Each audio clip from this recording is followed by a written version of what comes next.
Yanvar ayına xarakterik olmayan mülayim hava Lənkəranda ayın ikinci 10 günlüyündən sonra ərik, şaftalı, nektarin ağaclarının çiçək açmasına səbəb olub. İtaliyadan gətirilmiş tez yetişən və gec yetişən nektarin və şaftalı təsərrüfatı ilə məşğul olan Ramiz Hüseynov deyir ki, 4-5 ildir 70 ton sahədə meyvə bağı salıb. Təsərrüfatının 25 sotunu təşkil edən tez yetişən nektarin ağacları bu il daha tez çiçəkləyib. Lakin bu onu heç də narahat etmir. Əksinə, təsərrüfatçı təbiətin bu şıltaqlığından yararlanmağa çalışır.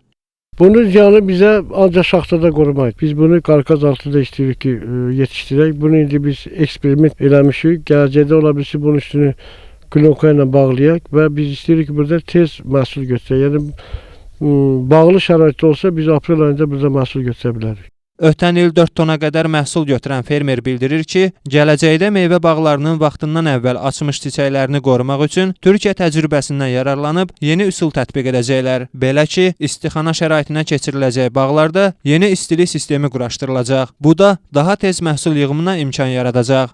Bu illəri gördüyünüz kimi bir açıq parkdir. Bunun üstünə də örtülməyib. Bu illəri biz bu güllərin qorunmasında ötəri çalışarıq ki, bu şaxtalı havalarda bunların aralarına, bu sırtların içine biz spesialini biz baçokdan peçlər hazırlamışıq ki, onları da biz apilka ilə, tüstülənmə ilə bunu qoruyub saxlamalıyıq.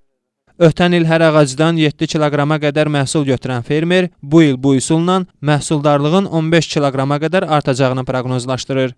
Elnur Ələkbərov, Vüsal Yaqubov, Lənkəran.